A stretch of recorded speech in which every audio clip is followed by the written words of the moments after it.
কে আল্লাহর সন্তুষ্টির জন্য কোন আমল করেছো, ওই আমলের উসিলা নিয়ে আল্লাহর কাছে একটু দোয়া করো, আল্লাহ যেন ওই বিশাল বড় পাথরটা একটু সরাইয়া দেয়। কন্যা সুবহানাল্লাহ। আচ্ছা বলেন তো, এখন যদি আমাদের উপরে এরকম বিপদ আসে, আমরা তাকবো? হঠাৎ করে এমন ভয়ঙ্কর বিপদ আসবে, একজন পাওয়া না, সব পালিয়ে যাবো, ঠিক কিনা? ওই তিন ব্যক্তি এমন বিপদের মধ্যে পড়ে গেল রে। বুখারীর বর্ণনায় ঘটনাটি এসেছে। একজন আরেকজনকে বলা বলি শুরু করেছে। এর মধ্যে একজন লোক বলতেছে, আল্লাহর দরবারের মধ্যে দুইটা হাত উঠাইয়া দোয়া করতেছে, মালিক আমার বাবা একবারে বৃদ্ধ গো আল্লাহ, আমার কয়েকজন সন্তান আছে, আমি একজন ছাগলের রাখাল, আমি ছাগল রাখাল করি, আমি ছাগল থেকে দুধ দহন করে আমার মা বাবাকে সর্বপ্রথম আমি খাওয়াই, তারপর আমার সন্তানদেরকে খাওয়াই। আল্লাহ ঘটনাক্রমে আমি একদিন অনেক দূরে চলে গেলাম, আস্তে আস্তে আমার সন্ধ্যা হয়ে গেল। আল্লাহ যখন সন্ধ্যা হয়ে গেল, আমি ছাগলের দুধগুলো দহন করে যখন আমার মার সামনে যখন নিয়ে গেলাম, গিয়ে দেখে আমার মা বাবা ঘুমিয়ে আছে।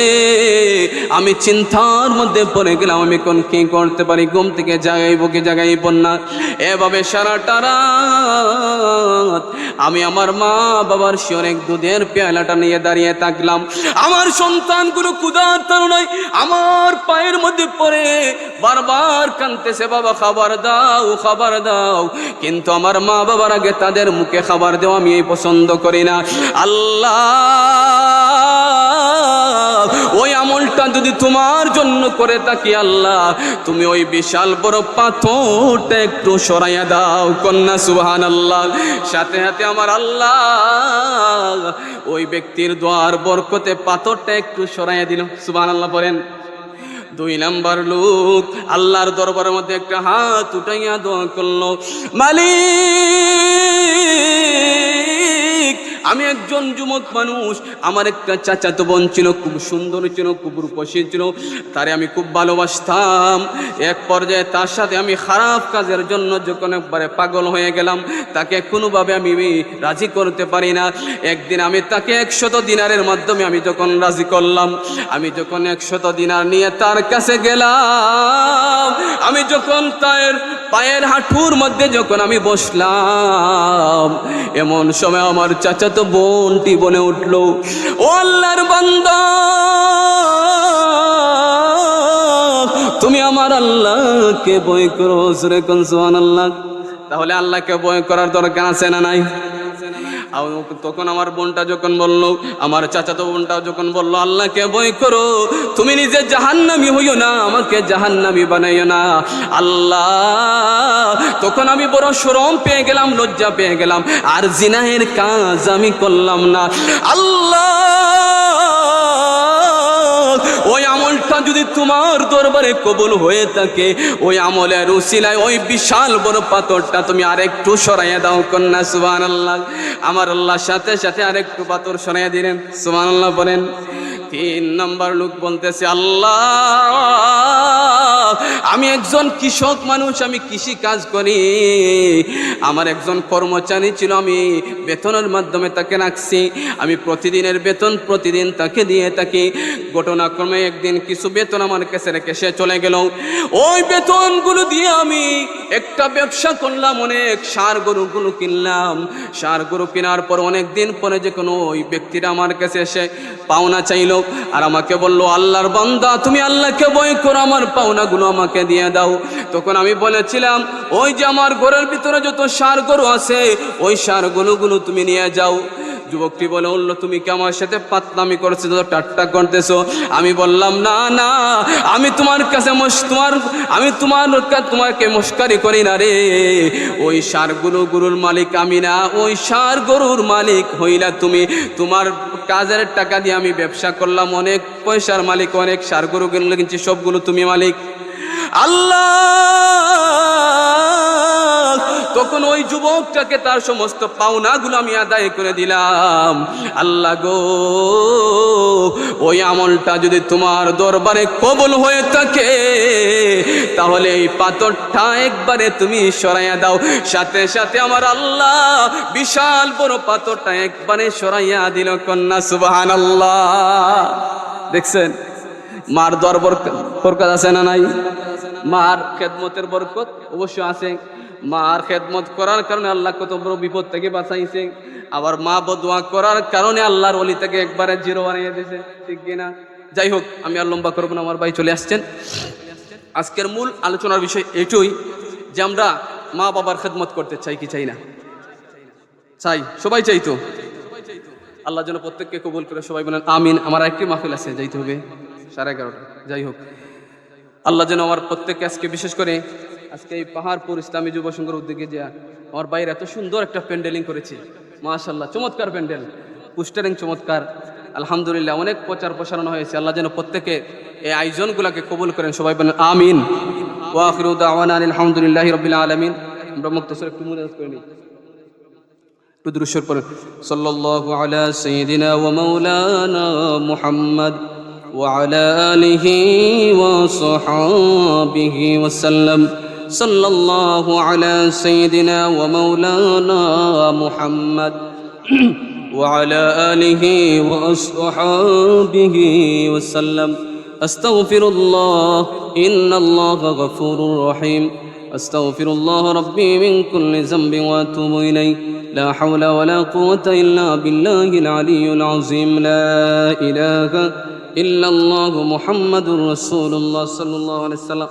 একটা বলা না করলে, একটা কথা না বললে হচ্ছে না। এখানে সবাই কিন্তু আমার পরিচিত মানুষ, অনেকে আমার চিনেন না, বেশিরভাগ পারকুল বনগার মানুষ। যাই হোক, সবাই আমার জন্য দোয়া করবেন। আমি আপনাদের মাদ্রাসার হুজুর, যাই হোক, আমার বাড়ি নবীগঞ্জ, তা না, এর জন্য আমি নবীগঞ্জ লাগাই। দোয়া করবেন। আগামী 19 তারিখে আমি মাহফিলে যাচ্ছি ব্রাহ্মণবাড়িয়া, আলহামদুলিল্লাহ, আপনাদের দোয়ায় 19 তারিখ থেকে 29 পর্যন্ত রেগুলার প্রোগ্রাম আছে।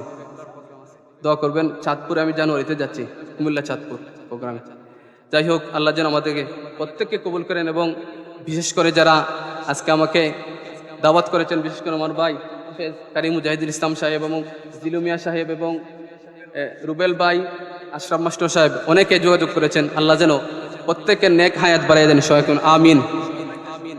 এবং আমার মোহব্বতের ভাই গিয়াসুদ্দিন আলমনু ভাই, গিয়াসুদ্দিন ভাই তো উনি আলিম উলামার সাথে সম্পর্ক বেশি। আমার ভাইরা সবসময় আলিমদের সাথে পাওয়া যায়, মারহাবা। আল্লাহ যেন ভাইকে নেক হায়াত দান করেন, সবাই আমিন আমিন। আল্লাহুম্মা আমিন। ربنا ظلمنا أنفسنا وإن لم تغفر لنا وترحمنا لنكونن من الخاسرين. رب ارحمهما كما ربياني صغيرا. رب ارحمهما كما ربياني صغيرا. আসমানের মালিক, জমিনের মালিক, तमाम পৃথিবীর খালিক আল্লাহ তাআলা, এক নজর তোমার রহমতের দৃষ্টি দিয়ে তুমি তাকিয়ে দেখো আল্লাহ। এই পাহাড়পুর জামে মসজিদ ঈদগাহ ময়দানে গো আল্লাহ, তোমার মায়ের বান্দারা ঠান্ডার মধ্যে মাটির ডালা বিছানার মধ্যে বসে আছে আল্লাহ। অনেক সময় মা বাবার খেদমত নিয়ে আলোচনা শুনেছি আল্লাহ, মেহেরবানি করে আল্লাহ আজকের আলোচনাটুকু আপনি কবুল আর মঞ্জুর করে নে আল্লাহ তাআলা। খাস করে আল্লাহ এই মাহফিল কমিটি আল্লাহ যারা অক্লান্ত পরিশ্রম করে এত সুন্দর একটা মাহফিলের ব্যবস্থা করেছে আল্লাহ। আল্লাহ অনেক মানুষ টাকা দিয়ে, পয়সা দিয়ে, বুদ্ধি দিয়ে, শ্রম দিয়ে, যুক্তি দিয়ে, সময় দিয়ে আল্লাহ মেহনত করেছে আল্লাহ। আল্লাহ প্রত্যেকের মেহনত গুলোকে আপনি কবুল আর মঞ্জুর করে নেন। এর উসিলায় আল্লাহ তুমি তাদের প্রত্যেকের মুর্দে গান অন্তর রুহের মধ্যে সমস্ত সওয়াবের হাদিয়া পৌঁছে দাও আল্লাহ তাআলা। খাস করে আল্লাহ আমার মোহাব্বতের ভাই হাফেজ কারি মুজাহিদুল ইসলাম সাহেব, আল্লাহ আল্লাহ আমার ভাইয়ের নেক হায়াত বাড়াই দাও আল্লাহ। জনাব জিলুমিয়া সাহেব, জনাব আশরাফ মাস্টার সাহেব, গিয়াসুদ্দিন আল মামুন, আল্লাহ রুবেল ভাই সহ অনেকের নাম আমি জানি না আল্লাহ। আল্লাহ তুমি জানিয়া প্রত্যেককে আল্লাহ তুমি কবুল আর মঞ্জুর করে নাও আল্লাহ। জানি না আজকের এই মুনাজাতের মধ্যে কার জানি আদরের মা দুনিয়ার জমিনে নাই, কার জানি আদরের বাবা দুনিয়ার জমিনে নাই, কার জানি এমন আছে মাও নাই বাবাও নাই আল্লাহ। আজকে মাহফিলের উসিলায় তুমি প্রত্যেকের আদরের মাই বাবাদের কবরের মধ্যে সমস্ত সবের হাদিয়া নিয়ে পৌঁছাইয়া দাও। আল্লাহ তাআলা যারা আমাদেরকে মায়া মোহাব্বত করে আল্লাহ তুমি প্রত্যেকের মায়া মোহাব্বত গুলোকে কবুল করে নাও। আল্লাহ এই মাহফিল থেকে আল্লাহ যারা আলোচনা করে চলে গেছে আল্লাহ যারা আলোচনা করবে আল্লাহ তুমি প্রত্যেককে কবুল করে নাও। রব্বুল আলামিন আল্লাহ শেষ ফরিয়াদ আল্লাহ মরে যাব দুঃখ নাই, তবে মরণটা যেন ঈমানের হালতে হয়, মরণটা যেন নামাজের সেজদা অবস্থায় হয়, মরণটা যেন কোরআন তিলাওয়াত অবস্থায় হয়। আল্লাহ মরণের সময় আমাদের প্রত্যেকের জবান দিন জারি করে দিও লা ইলাহা ইল্লাল্লাহু মুহাম্মাদুর রাসূলুল্লাহ সাল্লাল্লাহু আলাইহি ওয়াসাল্লাম। আসসালামু আলাইকুম।